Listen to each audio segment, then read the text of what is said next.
Welcome to level 2, wherein there is yet more desert. This level opens with a sliding section, and we can easily miss a lot of coins in this section. We don't want to miss too many, because we do want to hit the coin objective before we leave, and that requires getting quite a large amount of coins. We of course also can't climb back up this slide, because it is a slide. Oh god, look how empty this level is. Strangely enough, the, the architecture in this level really reminds me of the desert levels in Sonic Unleashed. So I'm not as hostile toward this level in particular because it reminds me of a game I quite enjoy. Also, it's been a while since I recorded the last video, so I don't feel a deep burning hatred and depression toward this game, unlike the past me, the one who recorded the last video and was really upset because past me just finished playing this game. But this is present me. Past me is dead, and present me has had time to cool off, so present me can be more level-headed and talk about this game in a light that it probably doesn't deserve by being more positive about it. For example, this upcoming water section right here. Okay, Slope, whatever makes you feel happy. This upcoming water section right here is actually what I thought the game might be like when I first heard of it. Ignoring the fact that when we get into Water's Laguna, the wake she leaves behind while swimming is just circles. Don't worry about that, someone just felt really lazy and the wake is circles. This section right here explores Laguna's swimming abilities, albeit much slower than is necessary, and there's a very simple water raising and lowering puzzle up ahead. You know, the kind where you press switches to raise and lower the water. Thing we've been seeing since Super Mario 64. It's not bad. It's not good. It's okay. It's a pleasant diversion from the rest of the game, which doesn't even manage this level of game design usually. We're also going to use her wall jump to get her Skelette back here, which will complete another objective. But yeah, raising and lower the water level for a section made entirely for Laguna, that's normal platforming stuff. That's the stuff I would have expected when I first heard of this game, and what I wanted when I bought it. Inoffensive 3D platforming with simple puzzles. You know, I try not to expect too much when I go into games, if expecting anything at all. But sometimes it helps to expect certain things so that way you can enjoy a game better. For example, I only expected that this game would have average inoffensive platforming in it. Maybe mediocre platforming at worst. And what I got was offensive platforming. Offensively dull, which is one of the worst things you can do. Unless you're trying to make an artistic statement, in which case that's fine. I'm not even being sarcastic. If you're trying to make an artistic statement by being really boring with your gameplay, that's okay. I think Drakengard was trying to do that, because you methodically kill everyone. Every goddamn person. But yes, usually I go into licensed 3D platformers with the expectation that they're going to be average and inoffensive, try to do interesting things with their design, but either due to budget constraints or a lack of ideas, they end up being completely average. And I find that's fine, usually, because that's what I expect, and I don't hold that against the game. And that back there, that water raising and lowering puzzle, that's kind of what I was hoping this game would consist of, mostly.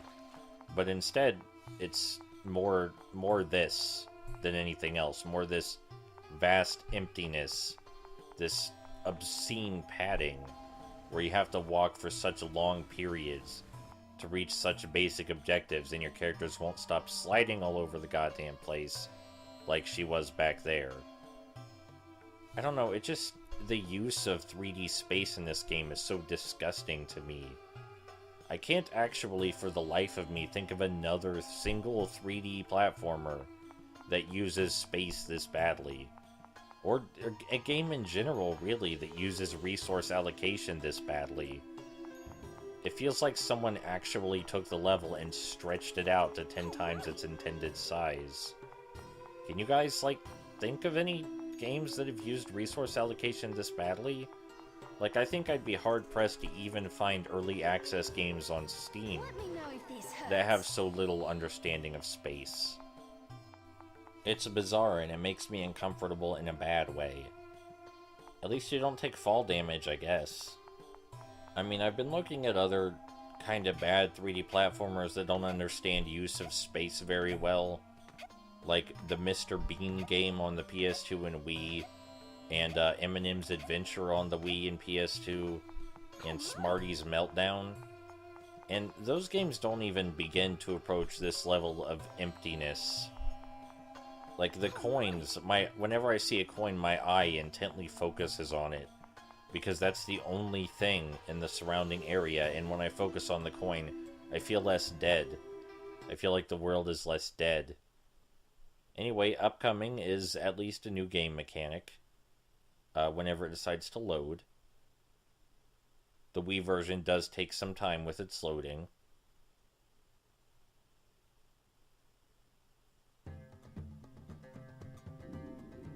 Here we go. Okay, so sometimes there are on-rail swimming or flying sections such as this, and whenever they do appear, that's usually where most of the coins in a level are going to come from.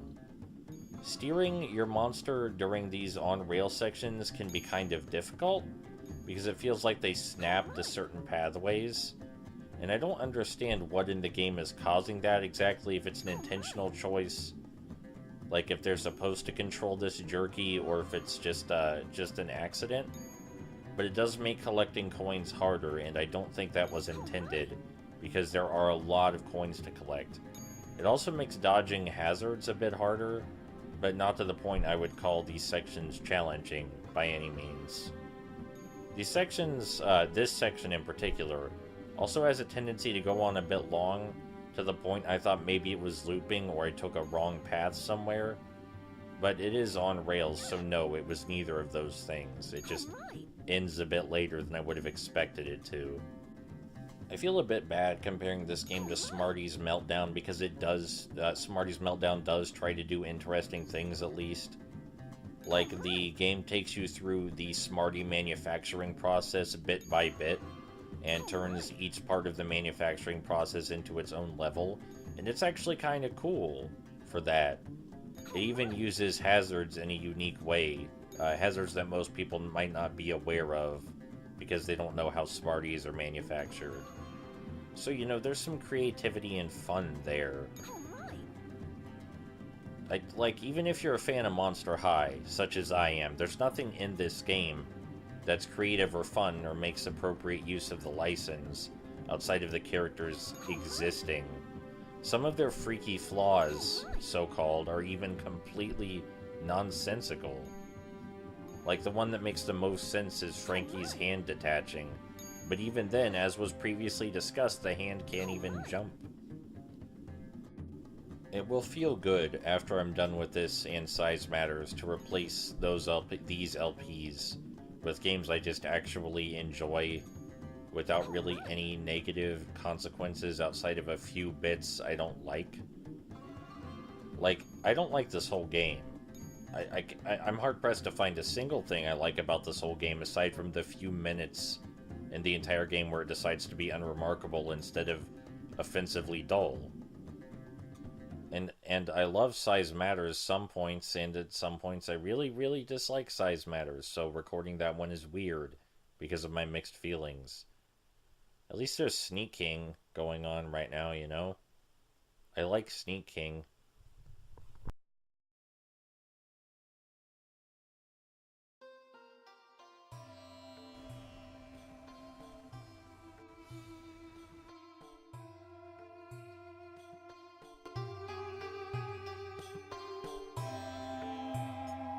Stop! Excuse me, Wanderer. May I ask you a question? If it's for directions, I'm sorry, mate. I'm a fish out of water in these parts myself. What is my name? Can't say I know the answer to that one. What? You don't know who I am? My own friend doesn't even know my name! Well, if you don't know who I am, then what good are you? Guards, dispose of her immediately! Stop!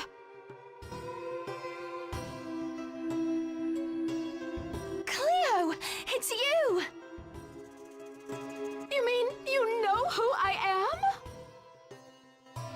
Of course I know who you are.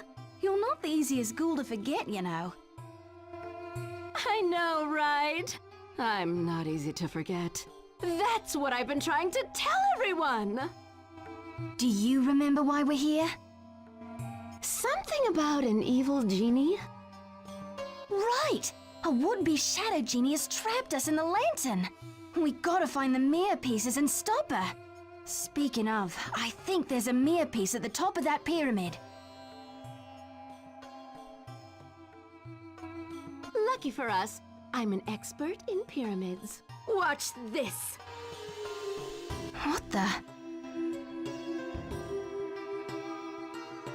Yoo-hoo! Up here! It's an old party trick. Remind me and I'll teach you sometime. So we can now play as Clio, and Clio's freaky flaw is that she can teleport. I'm, again, question whether the game actually understands what a flaw is, by definition. But that's Clio's thing, is that she can teleport. Of course, she can only teleport in specific marked areas, which makes the ability not interesting anymore. You just walk up to the marked area and press B and she instantly teleports to where you're supposed to go. The section where we're climbing multiple pyramids actually reminds me quite a bit of Monsters Inc.'s Scream Team on the PS1, which I played earlier this year and found it to be much better than I initially reckoned.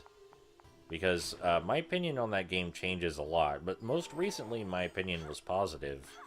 And playing through this and seeing this level, which reminds me of Scream Team, I can definitely say Scream Team is miles above this. I would even go so far as to say that this game would be stretching to be as good as Scream Team. I think this game should have looked at Scream Team as some kind of far-off, beautiful goal to achieve. Really, I mean that. Because when you look at Scream Team's design compared to this, it's just there's no contest. And now I'm thinking I could have been playing Scream Team instead of this, but I wanted to show you how this game is so bizarre in its emptiness and lack of thought in its design. I'm not sure you could make a 3D platformer that feels more like a mockery of 3D platformers. And I kind of wonder how the game got like this. I'm, like, the last person to blame developers for things. I really dislike doing that. I blame writers a lot, but game designers and developers, I try to blame them last. I usually go for the publisher or some unnameable, unknowable executive, the marketing team, something, before the developers. But it's hard to imagine how the game got like this without the developers not caring a significant amount. Because if you look at the Nintendo DS version of this game, because 13 Wishes did get a DS release, if you look at the original Nintendo DS release of this game, which was by far the secondary version of the game, the Nintendo DS version is much better. The environments look like actual environments, they're not stretched out unreasonably. The backgrounds have more detail than this game, and that's a DS game, and this is a Wii game. And the game design is better. The enemies look far more creative, like Kingdom Hearts enemies, even.